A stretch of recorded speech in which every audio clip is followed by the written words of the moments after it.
datang ke saya sambil nangis-nangis, Mbah. Bilang kalau dia tuh ngalamin pendarahan aneh. Pendarahannya itu keluar dari hidung dan mulut.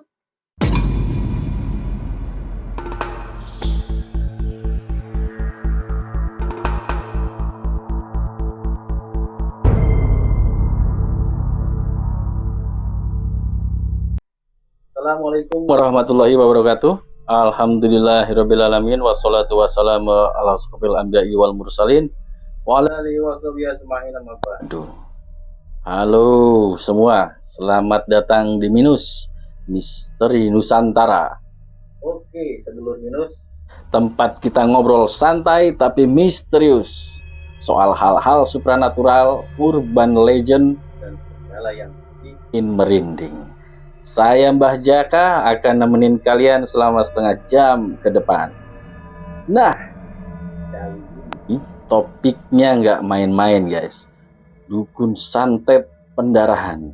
Kita bakal bahas bareng narasumber keren kita, Kang Agus. Tapi bukan Agus yang viral ya. Yang sudah lama berkecimpung di dunia. Halo Kang Agus. Halo juga Mbah Jaka. Halo juga buat semua pendengar Sadlur Minuser. Senang banget bisa diajak ngobrol di sini. Kita bahas yang serem-serem ya. Serem tapi seru nih. Aku pengen tahu nih kesibukan Kang Agus ini apa keseharian? Ya, kesehariannya seperti biasa ya, membantu orang. Ketika ada orang yang kesusahan, perihal khususnya hal goib, ya saya akan bantu. Oke, memang fokus di bidang ini ya. Betul ya, sekali Kang. Kang Agus, belum masuk ke cerita soal dukun santet. Santet apa ya tadi ya? Santet pendarahan. Santet pendarahan. Aku penasaran nih, kok Akang ini bisa terjun ke dunia supranatural? Apa memang dari Wah, ini pertanyaan yang sangat bagus, Mbah.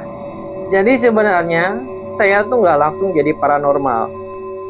Ya, awalnya saya cuma orang biasa, Mbah. Tapi waktu remaja, saya pernah ngalamin kejadian yang ngebuka jalan ke dunia ini, Mbah. Oh, gitu.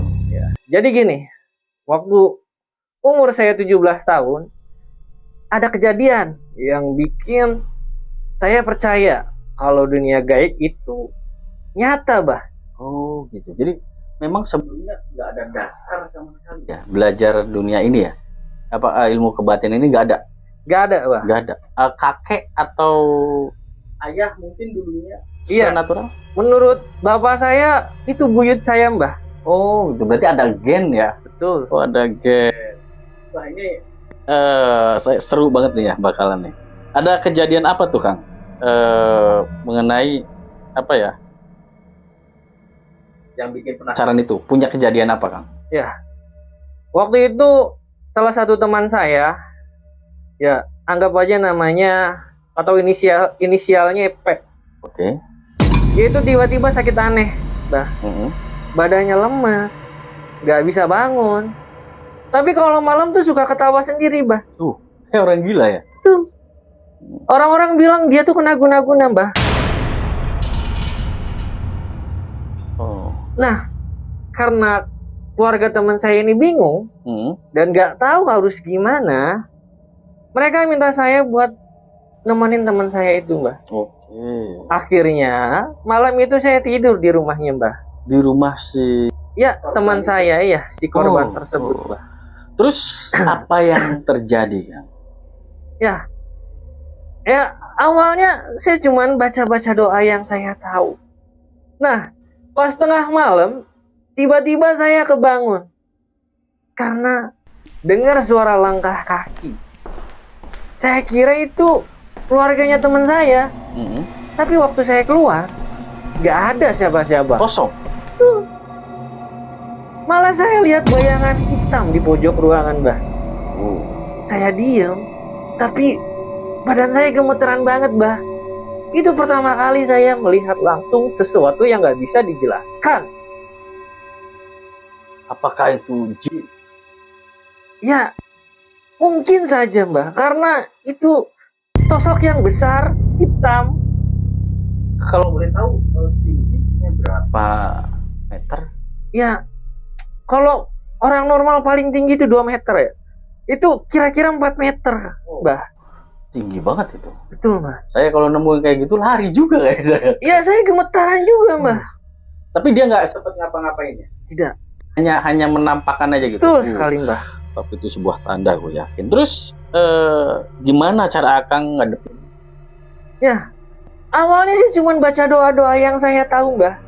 Ya, seperti doa Al-Fatihah, doa ayat kursi, Anas, dan yang saya tahu intinya, Mah. Tapi anehnya bayangan itu malah mendekat, bukannya menjauh. Saya langsung balik ke kamar dan doa terus sampai pagi, Mbak. Besoknya saya cerita ke guru ngaji saya. Dan beliau bilang, saya ini mempunyai bakat untuk bisa ngerasain energi gaib. Dari situ saya mulai belajar lebih dalam soal dunia ini, Mbak. Oh, jadi setelah kejadian itu Akang konsultasi ya ke guru ya, guru ngaji itu, dan dapat pencerahan, dapat petunjuk gitu. Betul sekali, bahwa Mbak.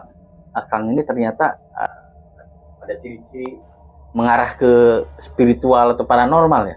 Betul, Mbak. Oke, wah ini ternyata Akang udah punya pengalaman supranatural ya, dari muda lagi. Gitu.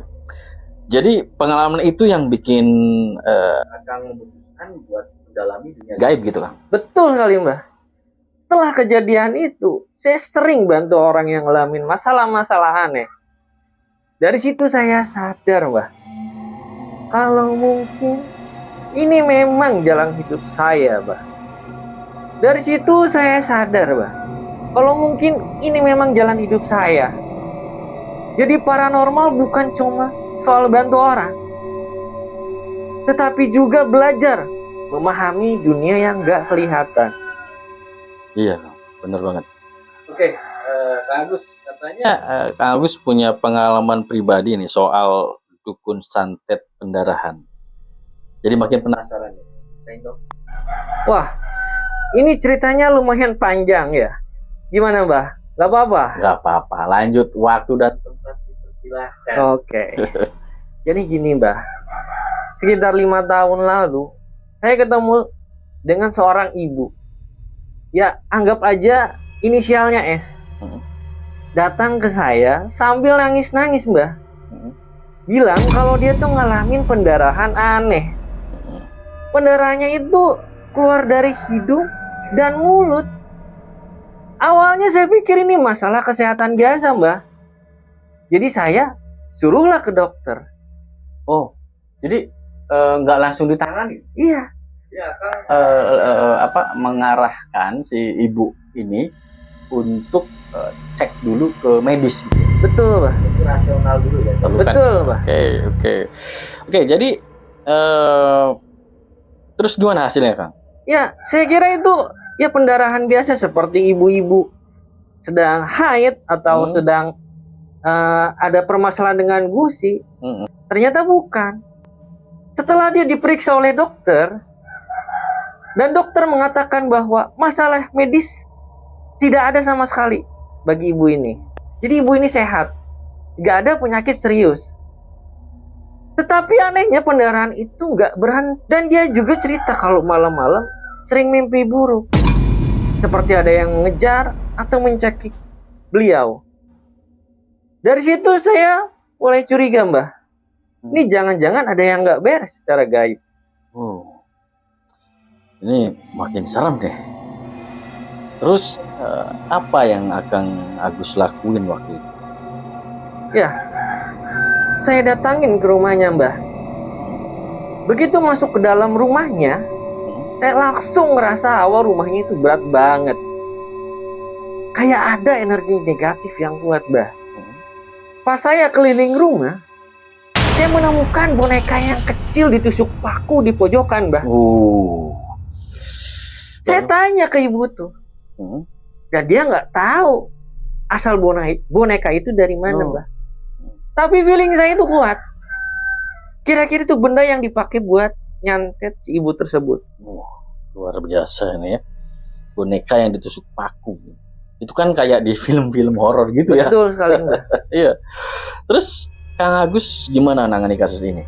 Ya, pertama-tama saya ambil bonekanya. Tapi nggak langsung saya buang, Mbah. Ada prosedurnya. Boneka itu saya netralin dulu, Mbah. Energinya lewat ritual pembersihan. Pada malam harinya, saya doa khusus buat ibu tersebut. Ternyata malah saya yang kena serangan balik, Mbah. Waduh, itu serangannya seperti apa, Kang? Kalau boleh ceritain. Jadi gini, pas saya lagi doa malam, tiba-tiba badan saya panas banget, Mbah. Rasanya kayak ada yang nempel di punggung saya. Lalu nggak lama saya muntah darah, Mbah.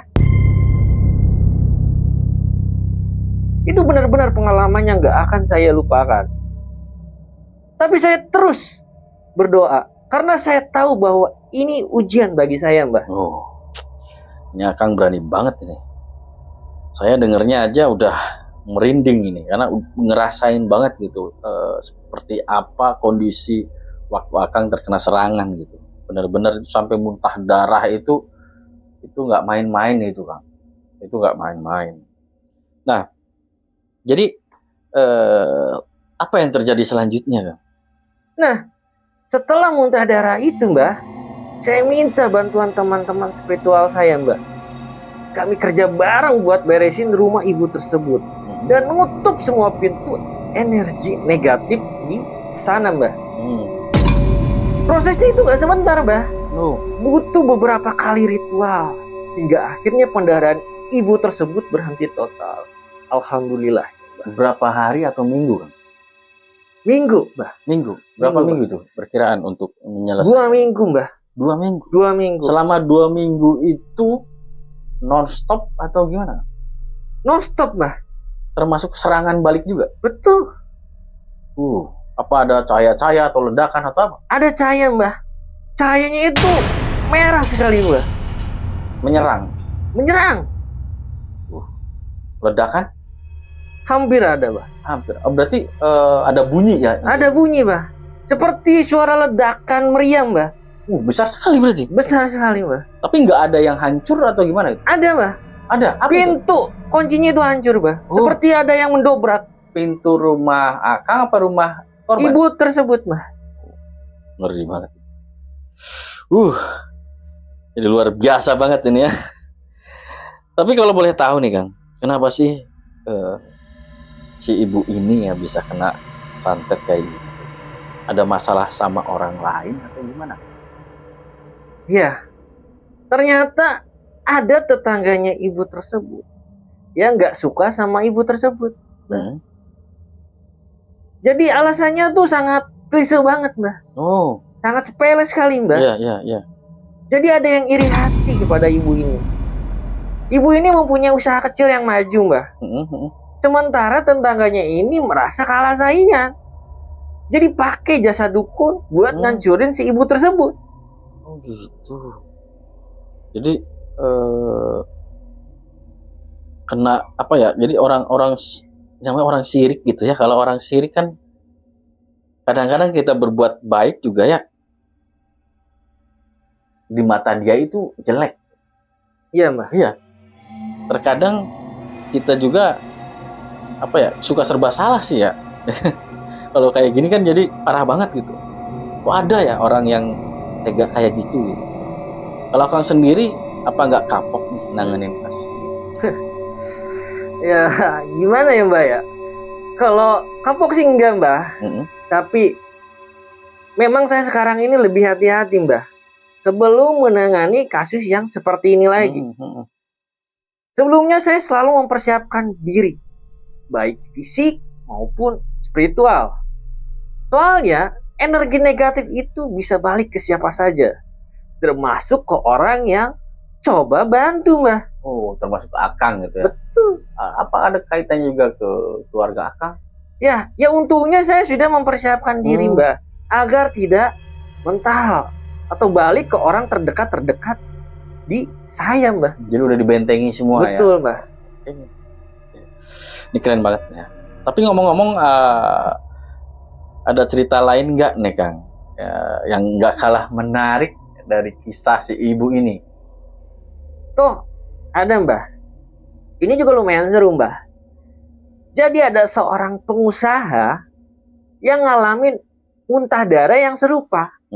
Setiap kali mau tanda tangan kontrak yang penting Mbah. Wow, ini keren ini. Tapi sedulur minus, mohon maaf banget ya karena waktu sudah terbatas. Kisah ini yang berikutnya bakal tayang di part 2 nanti dengan Kang Agus lagi tentunya. Untuk kali ini sampai di sini dulu. Jangan lupa like, share, and subscribe channel Mbah Jaka di program Minus Misteri Nusantara. Assalamualaikum warahmatullahi wabarakatuh. Terima kasih Kang Agus, sehat selalu.